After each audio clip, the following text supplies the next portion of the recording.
Media बंधुओं, आज की प्रेस कॉन्फ्रेंस माननीय सुप्रीम कोर्ट के 7 न्यायाधीशों की संवैधानिक पीठ द्वारा अभी हाल ही में 1 अगस्त 2024 को देश में अनुसूचित जाति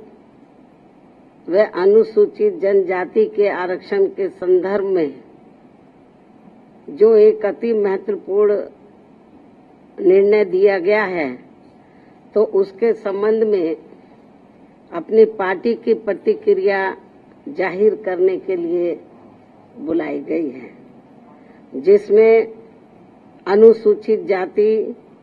व जनजाति के लोगों को पुनः उप वर्गीकृत सब क्लासिफिकेशन अर्थात सब क्लासिफिकेशन किए जाने को मान्यता प्रदान की गई है, जिसको लेकर और भी बहुत सी बातें कही गई हैं। उनसे हमारी पार्टी कतई भी सहमत नहीं है और इस संबंध में माननीय सुप्रीम कोर्ट द्वारा दविंदर सिंह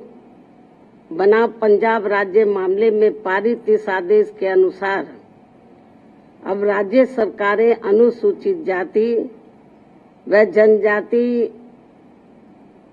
की सूची के भीतर आरक्षण के लिए उप वर्गीकरण अर्थात नई सूची बना सकेंगी, जिससे फिर अनेकों समस्याएं उत्पन्न होंगी। और अब माननीय सुप्रीम कोर्ट ने अपने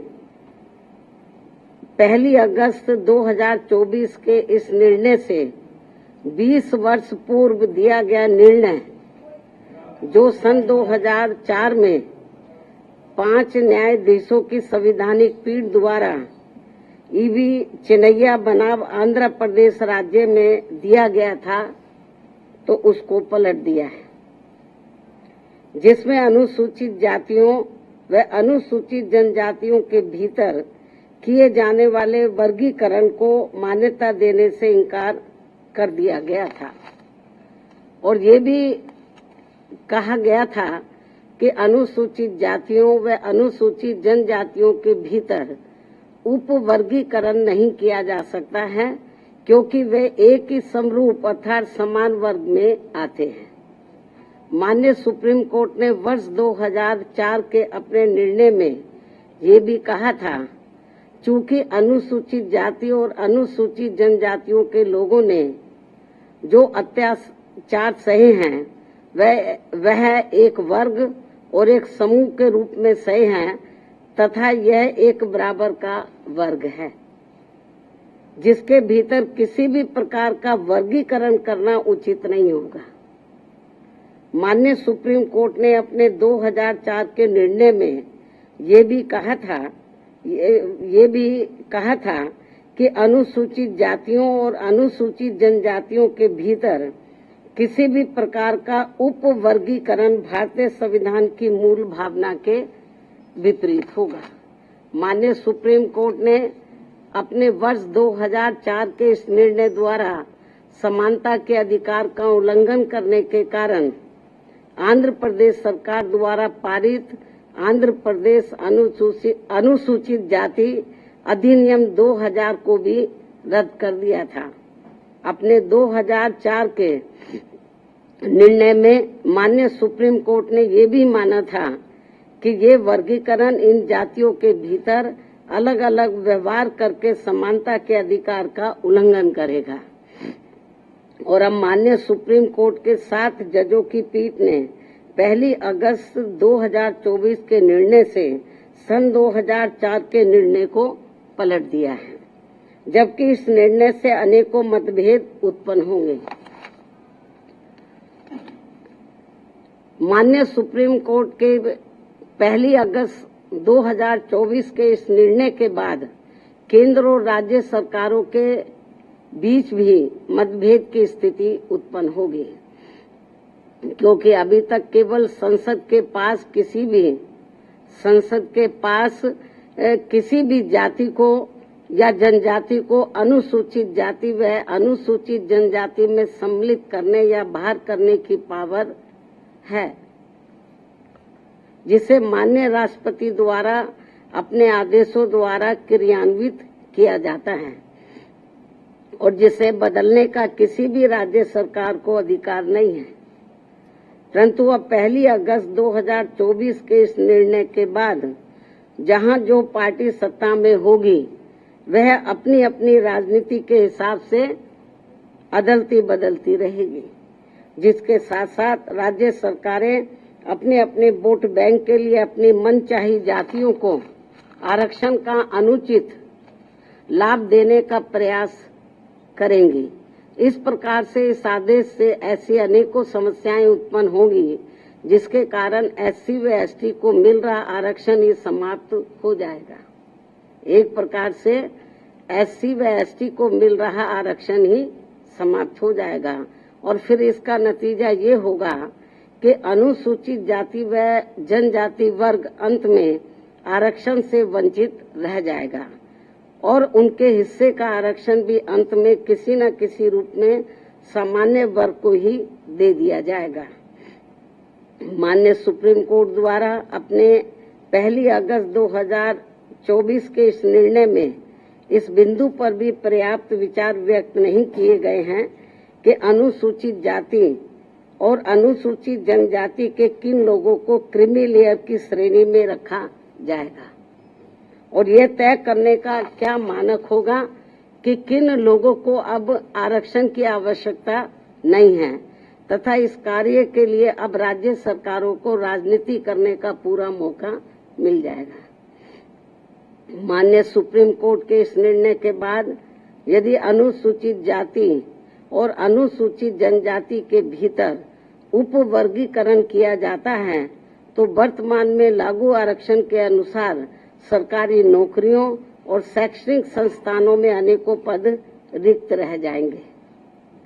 क्योंकि जिन सीमित वर्ग की उपजातियों को आरक्षण दिया जाएगा उसमें रिक्त पद के सापेक्ष उतने अभ्यर्थी उपलब्ध नहीं हो पाएंगे और ऐसी स्थिति में ये बची हुई रिक्तियां अंत में सामान्य वर्ग के हिस्से में ही चली जाएंगी, जिससे समूचे दलित समाज के दलित व आदिवासी समाज के पिछड़े हुए लोगों को काफी नुकसान होगा और उनमें असंतोष की भावना उत्पन्न होगी। इसके साथ साथ माननीय सुप्रीम कोर्ट के निर्णय दिनांक 1 अगस्त 2024 के अनुसार अब राज्य सरकारों को ये अधिकार होगा कि वह संविधान के अनुच्छेद 341 व 342 के अंतर्गत माननीय महामहिम राष्ट्रपति के द्वारा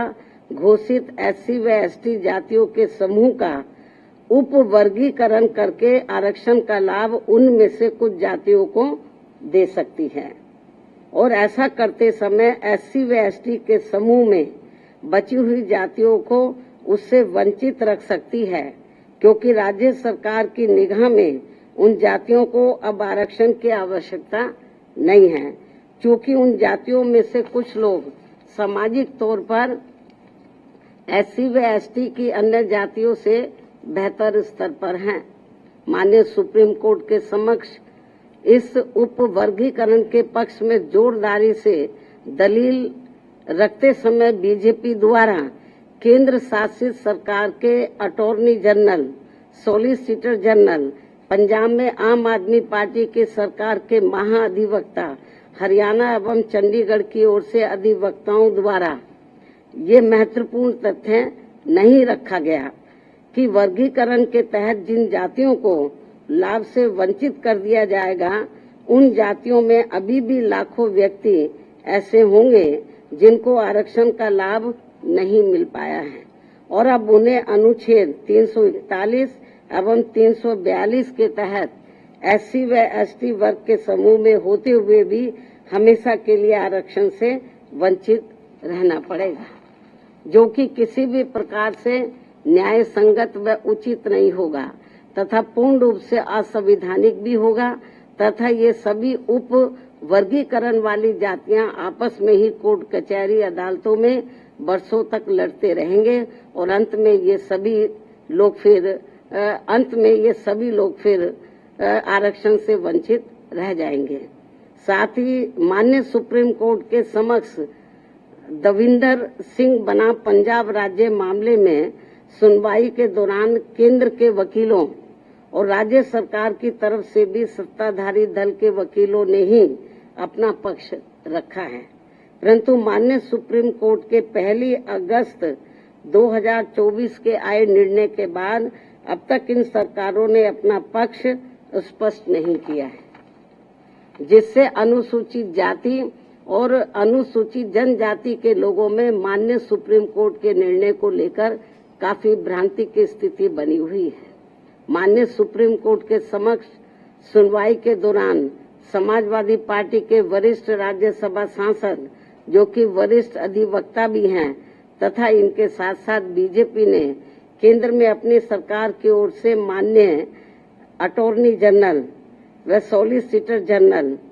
तथा कुछ राज्य सरकारों के वकीलों द्वारा, उसमें भी खासकर आम आदमी पार्टी की पंजाब सरकार की ओर से पंजाब के एडवोकेट जनरल, हरियाणा एवं चंडीगढ़ में बीजेपी की ओर से उनके वकीलों द्वारा उप वर्गीकरण के पक्ष में तथ्यों को तोड़ मरोड़ कर प्रस्तुत करते हुए बाबा साहब डॉक्टर भीमराव अम्बेडकर द्वारा संविधान सभा में लंबे विचार विमर्श के बाद बनाए गए आरक्षण के सिद्धांतों के साथ छेड़छाड़ करने का कार्य किया गया है, जो कि आरक्षण को पूरी तरह समाप्त करने की मानसिकता के साथ उठाया गया ये गंभीर कदम है।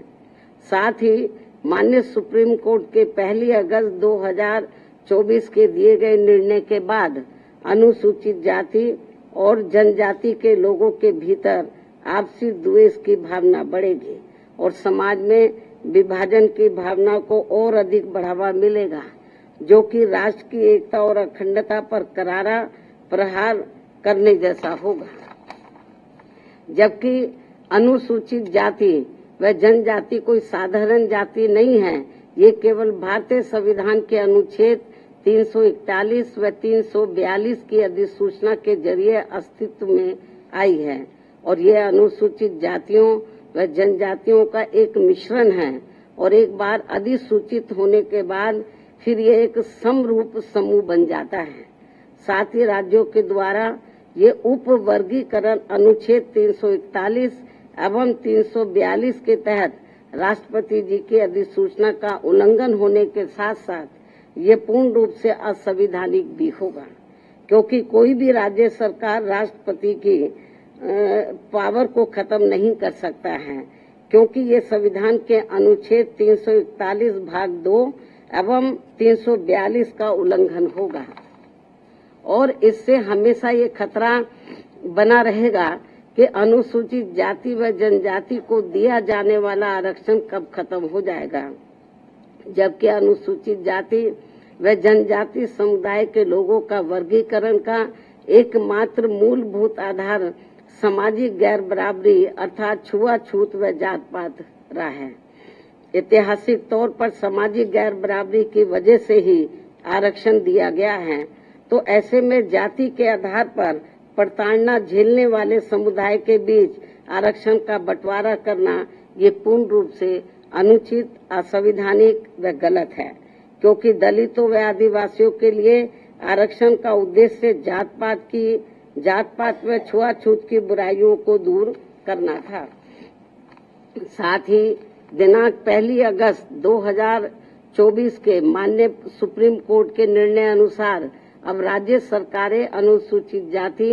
व जनजाति का उप वर्गीकरण कर सकते हैं, जो कि असंवैधानिक है एवं उचित नहीं है। इतना ही नहीं बल्कि अनुसूचित जाति